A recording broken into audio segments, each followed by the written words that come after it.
Ini apa ini kok mendadak bicara soal anak PKI boleh ikut tes. Untuk waktu lama itu masyarakat sudah terbiasa dengan berselingkungan. Kok tiba-tiba sekarang ada perubahan?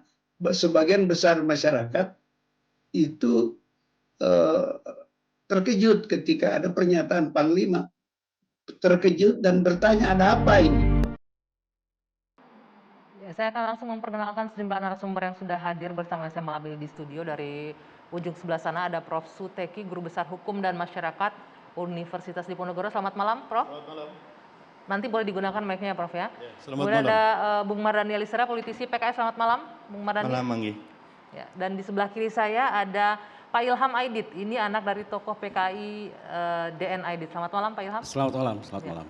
Di ujung sana ada Laksamana Muda TNI Purnawirawan Sulaiman B. Ponto, mantan Kabais TNI. Selamat malam, Pak Ponto. Selamat malam.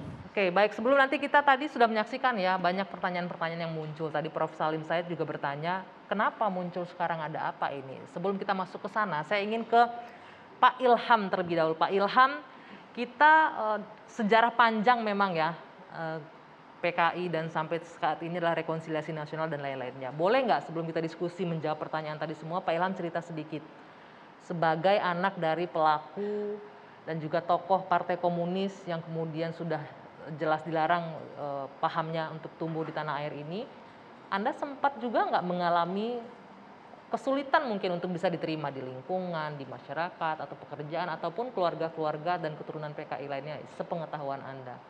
Silakan digunakan. Boleh, boleh. Ya, terima kasih. Selamat malam buat kawan-kawan dari Mas Toki, kemudian Pak Ali, Pak Ponto. Kalau ditanya itu saya sebetulnya udah sering banget ya. Jadi artinya puluhan tahun itu pasal diskriminatif pernah ada dan kami merasakannya. Saya sendiri begitu saya lulus, saya mencoba untuk menjadi pegawai negeri. Lalu saya mengisi apa adanya dalam form isian itu. Ya tahap pertama lulus, tahap kedua lulus, tahap ketiga kemudian saya tahu bahwa ya saat itu saya pasti tidak bisa diterima.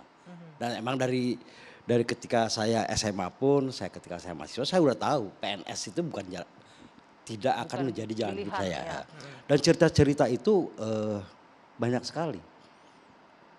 Peraturan Menteri Dalam Negeri tahun 81 itu diberlakukan sekian panjang, mungkin sekitar 17 tahun, baru tahun 9899 aturan perundangan itu dicabut. Jadi sebetulnya kalau saat ini bisa dikatakan bahwa tidak ada lagi aturan perundangan yang diskriminatif. Jadi secara de jure tidak ada aturan perundangan. Tidak ada yang diskriminatif ya. Ya, nah, tetapi perlakuan tetap ada. Perlakuan masih tetap ada walaupun aturan aturan perundangannya tidak ada. Tapi perlakuan diskriminatif atau sikap-sikap yang menekan, mengancam dan sebagainya kan tetap dialami oleh mereka-mereka yang dianggap berhaluan kiri atau anak-anak keturunan PKI. Kira-kira tapi kan yang berhaluan kirinya orang tuanya, anak-anaknya Anda sendiri termasuk? Ya makanya itulah yang aneh. Bahwa saya rasa di dunia ini cuma ada satu negara yang kemudian memberlakukan diskriminasi kepada turunannya. Kalau misalnya katakan PKI dinyatakan bersalah ketika itu, maka mereka didiskriminasi, mereka dihukum, bahkan dipenjara, dibunuh dan sebagainya. Lalu anak-anaknya, cucunya, itu ada peraturan perundangan yang menyebutkan bahwa terkait langsung maupun tidak langsung. Langsung dan tidak langsung itu pasal karet yang panjang bener. Anak saya nanti punya menantu, adik menantu dari anak saya bisa jadi kena, panjang sekali itu.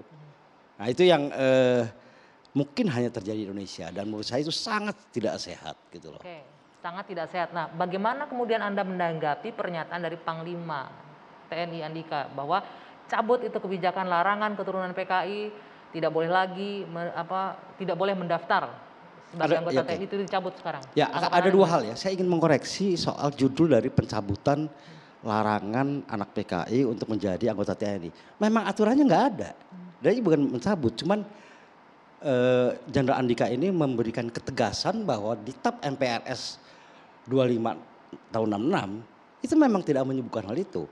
Di TAP MPRS 25 tahun 66 itu hanya menyebutkan tentang pembubaran partai dan pelarangan Paham komunis, ideologi ya. Marxisme dan Ya, Leninisme ya, ya. Nah, maksud saya ya itu yang sebutnya, maksud saya gini, hal baiknya adalah ketika semua orang akhirnya melek bahwa TAP MPRS 2566 itu nggak bicara banyak, bicara itu dua hal aja gitu loh. Selama ini orang pikir bahwa dia bisa melakukan persekusi, dia bisa melakukan tekanan luar biasa kepada mereka-mereka yang diindikasikan menyebarkan ajaran komunisme dengan selalu mengatakan bahwa kan ada undang-undangnya TAP MPRS. Tapi kalau kita baca betul-betul TAP MPRS 2566 itu sebenarnya cuma dua hal itu, selebihnya tidak ada. Tapi peraturan Menteri Dalam Negeri tahun 81 betul menyebutkan bahwa mereka yang terkait langsung atau tidak langsung dalam peristiwa G30S. Dilarang, tidak bisa. Dilarang, ya? oke. Tapi Jadi kemudian cabut. Sekali lagi pertanyaan saya, respon Anda dengan pernyataan Pak Andika? Gini, saya dan beberapa kawan saya itu tidak euforia karena itu hal biasa banget. Oke. Bahwa memang tidak ada yang istimewa. Yang istimewa adalah Pak Andika ini sekali lagi menegaskan bahwa ingat ada aturan perundangan yang harus kita ikuti. Saya percaya sekali bahwa Pak Andika itu sama sekali bukan orang yang mendukung komunisme. Pasti dia tidak mendukung komunisme atau dia berpihak atau membela PKI. Pasti. Tapi dia cuma bilang bahwa saya adalah orang yang patuh terhadap aturan perundangan. Dan saya minta bawahan saya dan jajaran saya juga mengerti undang-undang dan mematuhinya. Itu yang hikmah di balik itu adalah kami bergembira bahwa rupanya orang semakin alert, semakin waspada terhadap aturan perundangan. Nggak hajar-hajaran aja, pokoknya TAP MPRS emang jebret. Oke, saya garis bawahi, euforianya hanya orang semakin alert, semakin waspada, semakin tahu dengan aturan perundang-undangan seperti Ya bahkan sekarang semua orang melototi TAP MPRS 2566 itu apa sih? Baik. Sekarang ada itu Saya hikmahnya. mau ke Prof. Suteki terlebih dahulu. Prof, ini kalau Pak Ilham melihatnya biasa saja karena memang selama ini tidak ada tuh, hanya orang salah memaknai gitu aturan TAP MPR 25 atau 66. Kalau Anda melihatnya respon dengan pernyataan Jenderal Andika ini bagaimana?